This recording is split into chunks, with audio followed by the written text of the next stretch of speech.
So Bhagat already ನಮ್ಮ ವೀಕ್ಷಕರಿಗೆ ಗೊತ್ತಿದ್ದಾರೆ ಒಂದು ಎಪಿಸೋಡ್ನಲ್ಲಿ. ಸೊ ಮತ್ತೊಮ್ಮೆ ಅವ್ರ ಪರಿಚಯನ ಮಾಡ್ಕೊಳ್ಳೋಣ. ಎಲ್ರಿಗೂ ನಮಸ್ಕಾರ. ನಾನು ಭಗತ್ ಅಂತ, ರಾಘವಂಜಾಳಿ 2ನೇ ಮಗ.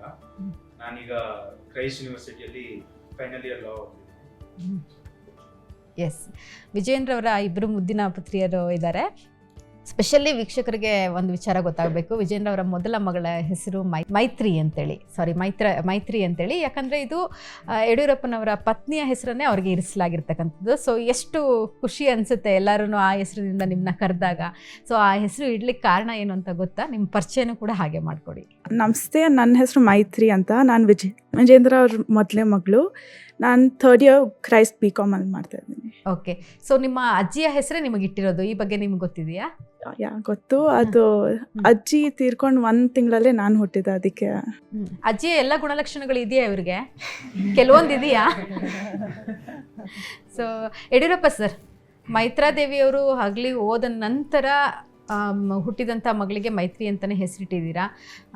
ಸೊ ನೀವು ಈ ವಿಚಾರವಾಗಿ ಅಂದರೆ ಮತ್ತೆ ಮೈತ್ರಾದೇವಿಯವರೇ ಹುಟ್ಟಿ ಬಂದರು ಅನ್ನೋವಂಥ ಫೀಲಿಂಗ್ಸ್ ಇತ್ತಾ ನಿಮಗೆ ಇವ್ರು ಹುಟ್ಟಿದಾಗ? ಅಲ್ಲ, ಒಂದು ಅಭಿಮಾನದಿಂದ ಆ ಸಂದರ್ಭದಲ್ಲಿ ನನ್ನ ಹೆಸರು, ಹೆಂಡತಿ ಹೆಸರು ಮೈತ್ರಾದೇವಿ ಅಂತ, ಅದಕ್ಕೋಸ್ಕರ ಇವಳ ಹೆಸರನ್ನು ಮೈತ್ರಿ ಅಂತ ಇಟ್ಟು. ಸಂತೋಷ. ಓಕೆ, ಸೊ ಈ ಮನೆಯ ಕೊನೆಯ ಮುದ್ದಿನ ಮೊಮ್ಮಗಳು, ನಿಮ್ಮ ಪರಿಚಯ ಮಾಡಿಕೊಳ್ಳಿ. ನಮಸ್ತೆ, ನನ್ನ ಹೆಸರು ಜಾನ್ಸಿ. ನಾನು ವಿಜೇಂದ್ರ ಅವರ 2ನೇ ಮಗಳು. ನಾನಿವಾಗ 12th ಓದ್ತಾ ಇದ್ದೀನಿ, ವಿದ್ಯಾನಿಕೇತನ್ ಸ್ಕೂಲ್. ಓಕೆ, ಮನೆಯಲ್ಲಿ ಭಗತ್ ಸಿಂಗ್, ಸುಭಾಷ್ ಚಂದ್ರ ಬೋಸ್, ಹಾಗೆ ಝಾನ್ಸಿ ಲಕ್ಷ್ಮೀಬಾಯಿ ಎಲ್ಲರೂ ಕೂಡ ಇದ್ದಾರೆ. ಸೊ ಈ ಒಂದು ಪರಿಚಯದ ಉದ್ದೇಶ ಇಷ್ಟೇ ಆಗಿತ್ತು. ಯಾಕಂದರೆ ಎಲ್ರಿಗೂ ಆಸಕ್ತಿ ಇರುತ್ತೆ ಇಂತಹ ಒಂದು ಧೀಮಂತ ನಾಯಕನ ಮನೆಯ ಮಕ್ಕಳು ಮೊಮ್ಮಕ್ಕಳು ಏನು ಮಾಡ್ತಿದ್ದಾರೆ, ಹೆಂಗಿದ್ದಾರೆ ಅಂತ ತಿಳ್ಕೊಳ್ಳೋದಕ್ಕೆ. ಸೊ ನಿಮ್ಮನ್ನೆಲ್ಲ ಪರಿಚಯ ಮಾಡ್ಕೊಂಡಾದ್ಮೇಲೆ ನನಗೊಂದು ಅನಿಸಿದ್ದು, ಈ ಮನೆಯಲ್ಲಿ ಮತ್ತೊಂದು ಶಕ್ತಿ ಇದೆ, ಅದು ಎಜುಕೇಷನ್ ಅಂತೇಳಿ. ಸೊ ಎಲ್ಲರೂ ಕೂಡ ಉತ್ತಮವಾದಂಥ ಎಜುಕೇಷನ್ ಮಾಡಿದರೆ, ಜೊತೆಗೆ ಉತ್ತಮವಾದಂತಹ ಉದ್ಯೋಗಗಳನ್ನು ಮಾಡ್ತಾ ಉದ್ಯಮಿಗಳಾಗಿಯೂ ಕೂಡ ನೀವು ನಿಮ್ಮ ಒಂದು ಜೀವನವನ್ನು ರೂಪಿಸ್ಕೊಳ್ತಾ ಇದ್ದೀರಾ. ಸೊ ಈ ಬಗ್ಗೆ ಯಡಿಯೂರಪ್ಪ ಸರ್ನ ಮಾತಾಡ್ಸೋಣ. ಯಡಿಯೂರಪ್ಪ ಸರ್, ನಾವು ನೋಡಿದ ಪ್ರಕಾರವಾಗಿ ಮಕ್ಕಳು ಕೂಡ ಅತ್ಯುತ್ತಮವಾದಂಥ ವಿದ್ಯಾಭ್ಯಾಸನ ಮಾಡಿದರು, ಮೊಮ್ಮಕ್ಕಳು ಕೂಡ ಉತ್ತಮವಾದಂಥ ವಿದ್ಯಾಭ್ಯಾಸನ ಮಾಡಿದ್ದೀರಾ. ಇಷ್ಟು ಬ್ಯುಸಿ ಶೆಡ್ಯೂಲ್ನ ಮಧ್ಯೆನೂ ಕೂಡ ಅವರ ಎಜುಕೇಷನ್ ಬಗ್ಗೆ ನೀವು ಕೊಟ್ಟಂತಹ ಗಮನ, ಆ ಬಗ್ಗೆ ಹೇಳಿ. ಇಲ್ಲ, ನಾನು ನಿಮ್ಮ ಹತ್ರ ಹೇಳಬೇಕು ಅಂತ ಹೇಳಿದ್ರೆ, ವೈಯಕ್ತಿಕವಾಗಿ ತುಂಬ ಆಸಕ್ತಿಯಿಂದ ಅವರು ಶಿಕ್ಷಣ ಕ್ಷೇತ್ರದಲ್ಲಿ ಅವ್ರದ್ದೇ ಆದಂಥ ಶಿಕ್ಷಣವನ್ನು ಪಡೆದು, ಉನ್ನತ ಪದವಿಯನ್ನು ಪಡೆದು, ಅವ್ರದ್ದೇ ಆದಂಥ ಸ್ಥಾನಮಾನಗಳು ಹೊಂದಿದ್ದಾರೆ. ಇದನ್ನು ತುಂಬ ಸಂತೋಷ ತರುವಂಥ ಸಂಗತಿ. ಈ ರೀತಿ ಬಹಳ ಕುಟುಂಬಗಳಲ್ಲಿ ಈ ಥರ ವಿದ್ಯಾವಂತರು, ಪ್ರತಿಭಾವಂತರು, ಅನೇಕ ಸ್ಥಾನಮಾನಗಳು ಹೊಂದಿರುವಂಥವ್ರು ಸಿಗುವಂಥದ್ದು ಬಹಳ ವಿರಳ. ಈಗ ನನ್ನ ಕುಟುಂಬದಲ್ಲಿ ಈ ರೀತಿ ಎಲ್ಲ ರೀತಿಯ ಒಂದು ಮಕ್ಕಳು ಎಲ್ಲರೂ ಇಷ್ಟು ಒಳ್ಳೆಯ ಶಿಕ್ಷಣ ಪಡೆದು ಸ್ಥಾನಮಾನಗಳು ಹೊಂದಿರುವಂಥದ್ದು ಸಹಜವಾಗಿ ಎಲ್ರಿಗೂ ಸಂತೋಷ ಆಗುತ್ತೆ. ಅದರಂತೆ ನನಗೂ ತುಂಬ ಸಂತೋಷ ಇದೆ. ಧನ್ಯವಾದ. Thank you. ಓಕೆ, ಇಷ್ಟು ಜನರಲ್ಲಿ ನಿಮ್ಮ ಫೇವ್ರೇಟ್ ಯಾರು?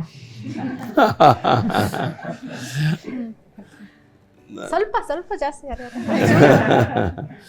ಇಲ್ಲ, ಎಲ್ಲರ ಬಗ್ಗೆನೂ ಅದೇ ರೀತಿಯ ಪ್ರೀತಿ ವಿಶ್ವಾಸ ಇದೆ. ಅದರಲ್ಲಿ ಯಾರು ಅವ್ರು ಕಮ್ಮಿ ಅವ್ರು ಜಾಸ್ತಿ ಅಂತೇನಿಲ್ಲ, ಎಲ್ಲರ ಬಗ್ಗೆನೂ ಅದೇ ಪ್ರೀತಿ ವಿಶ್ವಾಸ ಇಟ್ಕೊಂಡಿದ್ದೆ. ಯಾರು ಜಾಸ್ತಿ ಕಾಟ ಕೊಟ್ಟಿದ್ದಾರೆ ಇಷ್ಟು ಜನದಲ್ಲಿ ನಿಮಗೆ? ತುಂಟಾಟ ಯಾರು ಜಾಸ್ತಿ ಮಾಡಿದ್ದಾರೆ ಇವರಲ್ಲಿ? ಎಲ್ಲರ ಜೊತೆನೂ ಚೆನ್ನಾಗಿರ್ತೇನೆ ನಾನು. ಎಲ್ಲರೂ ಯಾವುದೇ ಸಂಕೋಚ ಇಲ್ಲದೆ ನನ್ನ ಜೊತೆ ಬೆರೀತಾರೆ, ಮಾತಾಡ್ತಾರೆ. ತುಂಟಾಟ ಮಾಡಿರೋದು ನಿಮಗೆ, ತುಂಟಾಟ ಮಾಡಿ ಸಿಕ್ಕಾಪಟ್ಟೆ ಸಾಕು ಮಾಡಿರೋರು ಯಾರು ಇದ್ದಾರೆ ಇಲ್ಲಿ? ಆ ಥರ ಏನಿಲ್ಲ. ಎಲ್ಲರೂ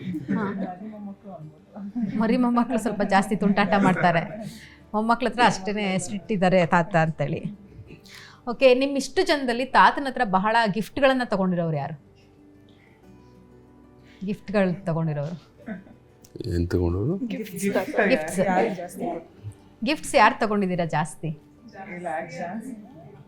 ಗಿಫ್ಟ್ ಬಗ್ಗೆ ಅಂತ ಅಂದ್ರೆ ತಾತ ಎಲ್ಲರಿಗೂ ಅವರು ಏನ್ ಕೇಳ್ತಾರೆ, ಆಸಕ್ತಿ ಇಟ್ಟು ಗಿಫ್ಟ್ ತರ್ತಾ ಇದ್ರು. ಗಿಫ್ಟ್ ಬಗ್ಗೆ ಅಂತ ಅಂದ್ರೆ ಅದೇ, ಇದು ತಾತ ಅವ್ರದ್ದು ನಾವು ಸಣ್ಣವರಿದ್ದಾಗಿಂದನೂ ಅಷ್ಟೇ ಎಷ್ಟು ಬ್ಯುಸಿ ಇರ್ತಾ ಇದ್ರು ಅಂದ್ರೂ ಮಧ್ಯ ಅವ್ರಿಗೆ ಟೈಮ್ ಸಿಕ್ಕಾಗ ಎಲ್ಲ ಹೋಗಿದ್ರು ಅಂತ ಅಂದ್ರೆ ಎಲ್ಲರಿಗೂ ಒಂದು ಆಸಕ್ತಿಯಿಂದ ಇದು ಗಿಫ್ಟ್ಸ್ ತರ್ತಾ ಇದ್ರು. ಅಥವಾ ಏನೋ ಸಣ್ಣದು ಕಾಣಿಕೆ ತಂದ್ರು ಅದು ಅಂತ ಮಧ್ಯ ಅವ್ರಿಗೆ ಯಾರಿಗೆ ನೆನಪಿರುತ್ತೋ ಅಂತ ಇವತ್ತು ನಾನು ಕಟ್ಟಿರೋ ವಾಚ್ ಅದು ನನ್ನ ಮೆಮರಿಗೆ ಬರುತ್ತೆ.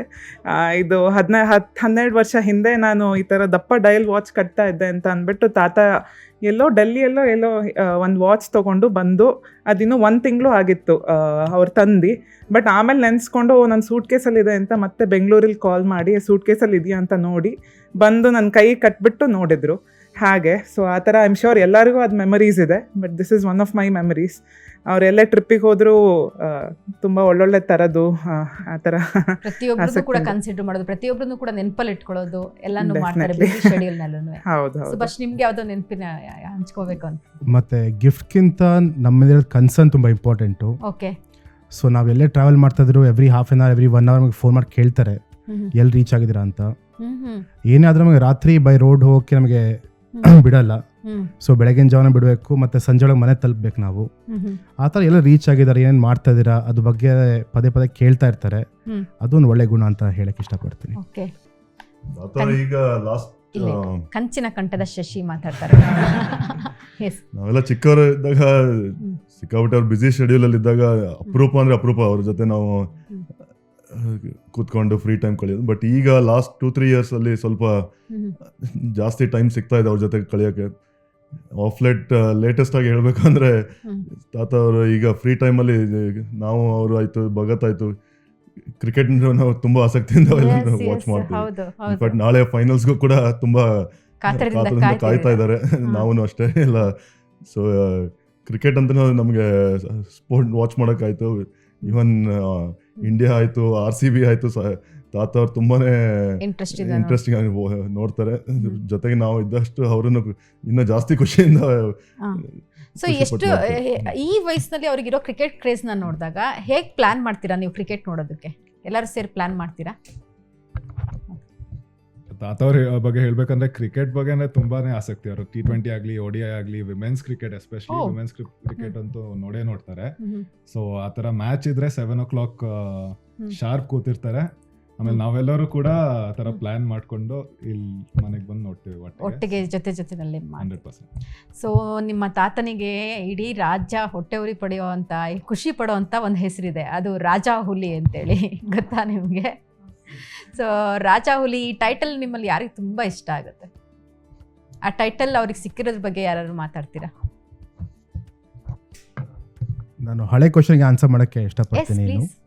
ಸೊ ಕ್ರಿಕೆಟ್ ಬಗ್ಗೆ ಮಾತಾಡ್ತಿದ್ದೆ ಎಲ್ಲರೂ. ಒಂದು ಕ್ರಿಕೆಟ್ ಕಮೆಂಟ್ರಿ ಕೇಳೋಕ್ಕಿಂತ ಸೈಬರ್ ಕಮೆಂಟ್ರಿ ಕೇಳೋದು ಇನ್ನೂ ಖುಷಿ ನಮಗೆ. ಅವರು ಎಲ್ಲ ಬಾಲ್ ಏನಾಗ್ತಾ ಇದೆ, ಗೆಲ್ಬೋದೋ ಇಲ್ಲ, ಮುಂದಿನವ್ರು ಏನಾಗ್ಬೋದು, ಯಾವ ಬ್ಯಾಟ್ಸ್ಮನ್ ಚೆನ್ನಾಗಿ ಆಡ್ತಾ, ಯಾವ ಬ್ಯಾಟ್ಸ್ಮನ್ ಚೆನ್ನಾಗಿ ಆಡ್ತಾ ಇಲ್ಲ. ನನಗನ್ಸ್ದಂಗೆ ಟೀಮ್ ಕೋಚ್ಗಿಂತ ತಾತಂಗೆ ಜಾಸ್ತಿ ವರಿ ಇರುತ್ತೆ ಏನಾಗ್ತದೆ ಮ್ಯಾಚಲ್ಲಿ ಅಂತ. ಅಷ್ಟು ಕ್ಲೋಸಾಗಿ ವಾಚ್ ಮಾಡ್ತಾರೆ ಕ್ರಿಕೆಟು. ಅವ್ರ ಜೊತೆ ನೋಡೋದು ನಮಗೊಂದು ಖುಷಿ ಅಷ್ಟೇ, ಮತ್ತೇನಿಲ್ಲ. ಮತ್ತೆಲ್ಲ ಒಟ್ಟಿಗೆ ನೋಡೋದು ಅವ್ರಿಗೊಂದು ಖುಷಿ. ಸೊ ಕ್ರಿಕೆಟು ಎಷ್ಟಾದಷ್ಟು ಆ ಟೈಮಲ್ಲಿ ನಾವೆಲ್ಲ ಟೈಮ್ ಕೊಟ್ಟು ಅವ್ರ ಜೊತೆ ಕುತ್ಕೊಂಡು 1-2-3 ಅವರ್ಸ್ ಒಟ್ಟಿಗೆ ಎಂಜಾಯ್ ಮಾಡ್ತೀವಿ ಕ್ರಿಕೆಟ್ ನೋಡೋಕ್ಕೆ. Nice, very nice, very nice.